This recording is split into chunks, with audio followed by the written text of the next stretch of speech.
Hey squirrels, squirrel listeners, we are 90% finished with the book. What? Okay, I was in the midst of this chapter. I'll go back a little bit. He was engaged to a very nice girl, said Miss Marple, very sensible. She tried to dissuade him, but he wouldn't listen to her. He was wrong, of course. Women have a lot of sense, you know, when it comes to money matters. Y'all remember me reading this? I read this whole paragraph, I'm pretty sure. Yeah. Not high finance, of course. No woman can hope to understand that, my father said, dear father. But every day, and it says LSD, and I remember reading that, and I'm like, LSD, this is what it says, capital L, little s, little d, period after each one, that sort of thing. Help me understand that. What a delightful view you have from this window, she added, making her way across and looking out. Emma joined her. Such an expanse of parkland. How picturesque the cattle look against the trees. One would never dream that one was in the middle of a town. We're rather anachronism, I think, said Emma. If the windows were open now, you'd hear far off the noise of the traffic. Oh, of course, said Miss Marple. There's noise everywhere, isn't there? Even in St. Mary Mead. We're now quite close to an airfield, you know, and really the way those jet planes fly over. Most frightening. 2 panes in my little greenhouse broken the other day, going through the sound barrier, or so I understand, though what it means I never have known. It's quite simple, really, said Brian, approaching amiably. You see, it's like this. Miss Marple dropped her handbag, and Brian politely picked it up. At the same moment, Mrs. McGillicuddy approached Emma and murmured in an anguished voice. The anguish was quite genuine, since Mrs. McGillicuddy deeply disliked the task which she was now performing. I wonder, could I go upstairs for a moment? Of course, said Emma. I'll take you, said Lucy. Lucy and Mrs. McGillicuddy left the room together. Very cold driving today, said Miss Marple in a vaguely explanatory manner. About the sound barrier, said Brian. You see, it's like this. Oh, hello, there's Quimper. The doctor drove up in his car. He came in rubbing his hands and looking very cold. Going to snow, he said. That's my guess. Hello, Emma, how are you? Good Lord, what's all this? We made you a birthday cake, said Emma. Do you remember you told me today was your birthday? I didn't expect all this, said Quimper. You know it's years. Why, it must be, yes, 16 years since anyone's remembered my birthday. He looked almost uncomfortably touched. Do you know Miss Marple?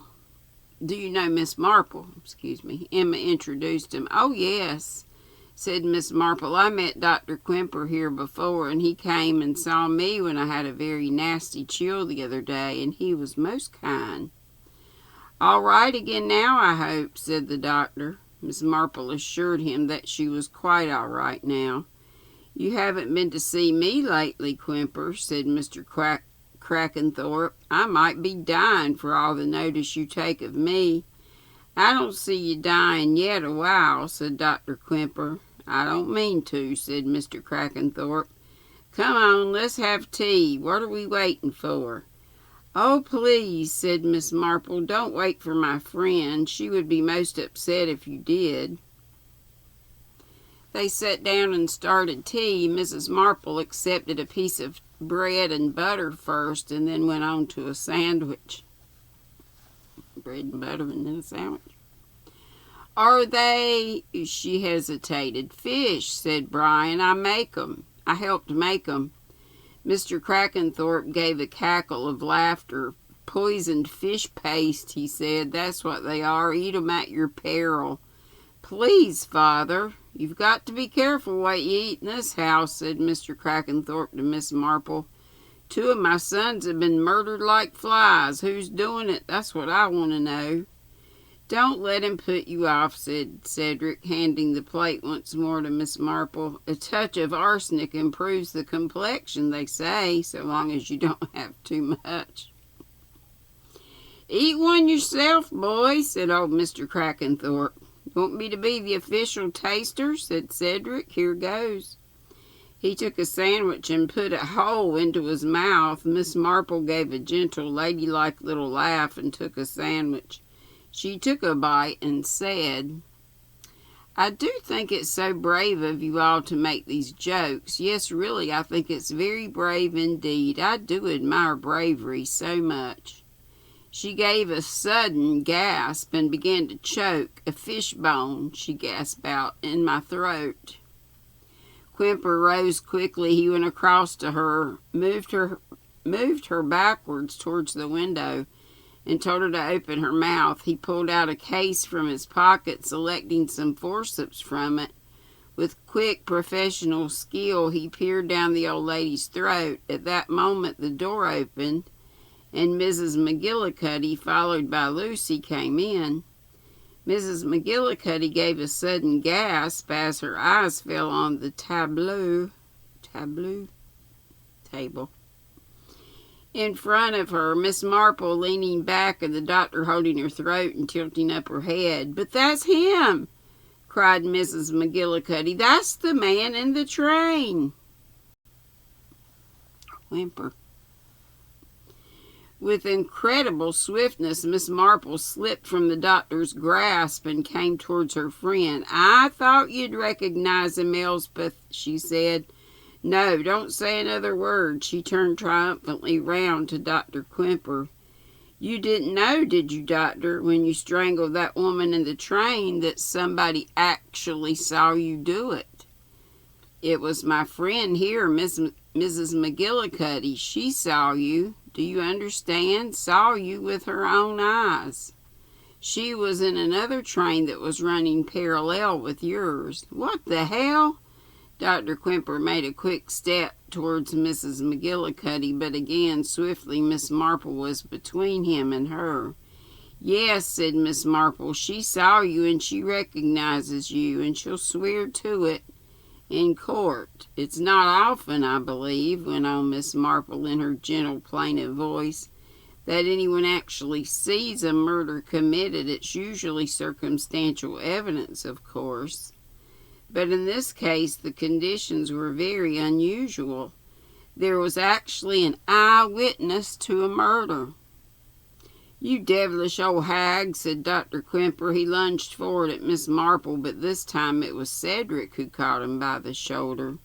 "So you're the murdering devil, are you?" said Cedric as he swung him round. "I never liked you, and I always thought you were a wrong 'un, but Lord knows I never suspected you." Brian Eastley came quickly to Cedric's assistance. Inspector Craddock and Inspector Bacon entered the room from the farther door. "Dr. Quimper," said Bacon, "I must caution you that—" "You can take your caution to hell," said Dr. Quimper. "Do you think anyone's going to believe what a couple of old women say? Who's ever heard of all this rigmarole about a train?" Miss Marple said Elspeth McGillicuddy reported the murder to the police at once on 20th December and gave a description of the man. Dr. Quimper gave a sudden heave of the shoulders. "If ever a man had the devil's own luck," said Dr. Quimper. "But," said Mrs. McGillicuddy. "Be quiet, Elspeth," said Miss Marple. "Why should I want to murder a perfectly strange woman?" said Dr. Quimper. "She wasn't a strange woman," said Inspector Craddock. "She was your wife." And that's all of 26. And 27. "So you see," said Miss Marple, "it really turned out to be, as I began to suspect, very, very simple. The simplest kind of crime. So many men seem to murder their wives." Mrs. McGillicuddy looked at Miss Marple and Inspector Craddock. "I'd be obliged," she said, "if you'd put me a little more up to date." He saw a chance, you see," said Miss Marple, "of marrying a rich wife, Emma Crackenthorpe. Only he couldn't marry her because he had a wife already. They'd been separated for years, but she wouldn't divorce them. That fitted very well with what Inspector Craddock told me of this girl who called herself Anna Stravinska. She had an English husband, so she told one of her friends, and it was also said she was a very devout Catholic.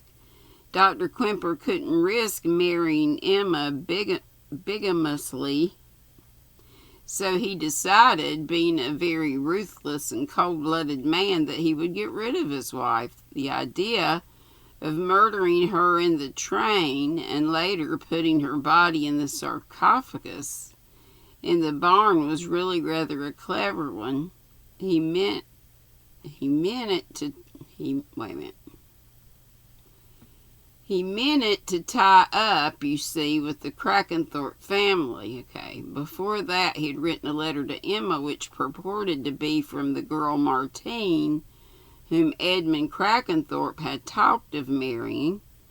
Emma had told Dr. Quimper all about her brother, you see. Then when the moment arose, he encouraged her to go to the police with the story. He wanted the dead woman identified as Martine. I think he may have heard that inquiries were being made by the Paris police about Anna Stravinska, and so he arranged to have a postcard come from her from Jamaica. It was easy for him to arrange to meet his wife in London, to tell her that he hoped to be reconciled with her and that he would like her to come down and meet his family. He won't talk about the next part of it, which is very unpleasant to think about. Of course, he was a greedy man when he thought about taxation and how much it cuts into income. He began thinking it would be nice to have a good deal more capital. Perhaps he had already thought of that before he decided to murder his wife. Anyway, he started spreading rumors that someone was trying to poison old Mr. Crackenthorpe so as to get the ground prepared. And then he ended by administering arsenic to the family. Not too much, of course, for he didn't want old Mr. Craddock. Not too much, for he didn't want old Mr. Crackenthorpe to die. But I still don't see how he managed, said Craddock. He wasn't in the house when the curry was being prepared. Oh, but there wasn't any arsenic in the curry then, said Miss Marple. He added it to the curry afterwards when he took it away to be tested. He probably put the arsenic in the cocktail jug earlier. Then, of course, it was quite easy for him in his role of medical attendant to poison off Alfred Crackenthorpe, and also to send the tablets to Harold in London, having safeguarded himself by telling Harold that he wouldn't need any more tablets. Everything he did was bold and audacious and cruel and greedy, and I'm really very, very sorry, finished Miss Marple, looking as fiercely as a fluffy old lady can look, that they have abolished capital punishment, because I do feel that if there's anyone who ought to hang, it's Dr. Quimper. Hear, hear, said Inspector Craddock. It occurred to me, you know, continued Miss Marple, that even if you only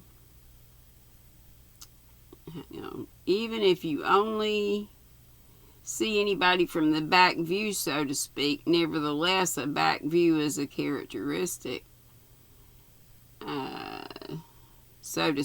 Nevertheless, a back view is characteristic. I thought that if Elspeth were to see Dr. Quimper in exactly the same position as she'd seen hang on. Same position as she'd seen him in the train, that is, with his back to her, bent over a woman whom he was holding by the throat, then I was almost sure she would recognize him or would make some kind of startled exclamation. That's why I had to lay my little plan with Lucy's kind assistance. I must say, said Mrs. McGillicuddy,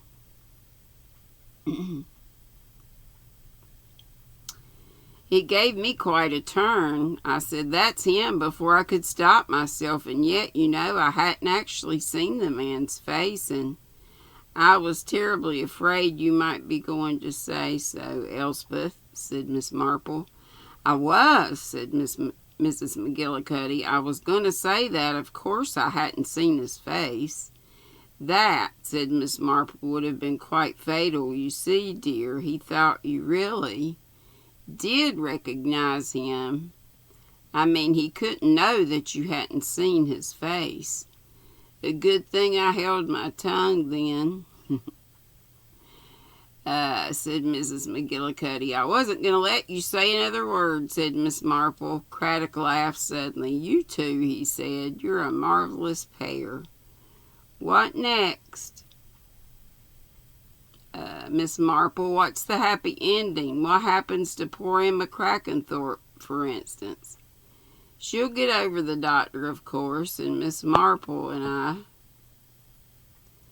dare say if her father was to die, and I don't think he's quite so robust as he thinks he is, that she'd go on a cruise or perhaps to stay abroad like Geraldine Webb, and I dare say something might come of it. A nicer man than Dr. Quimper, I suppose.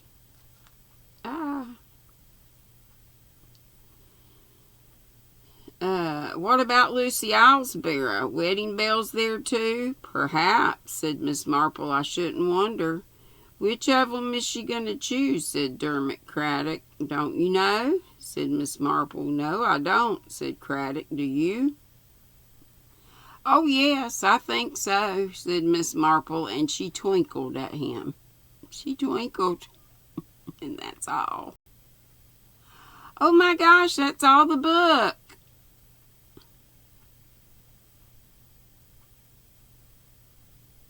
Who's she going to marry? Brian. All right, what are we going to read next? How about that one? Let's see. It's so wonderful that we can read any of the Miss Marple books now. Thank you, Miss Pat. Shiggy Pat Dancer. Doggone. By the pricking of my thumb. Was that it? Let me see what books I got. Come on.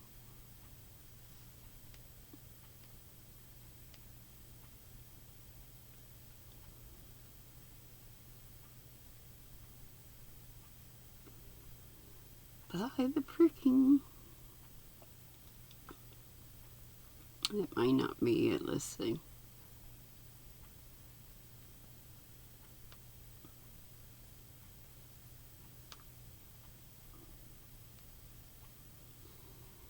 Miss Marple. The Moving Finger. We did that one.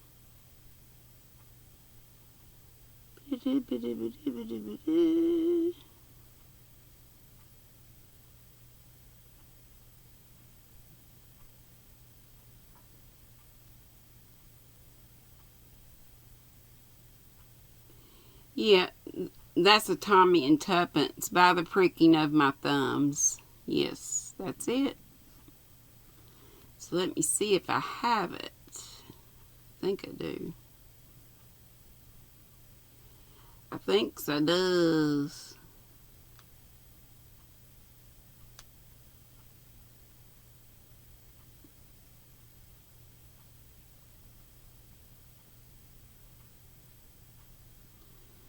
Okay, let's see.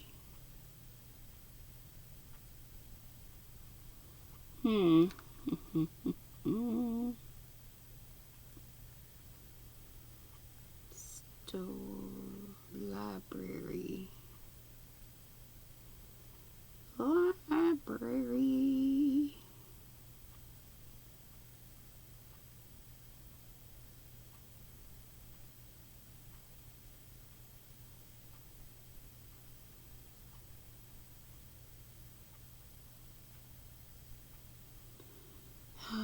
Well, I'll look.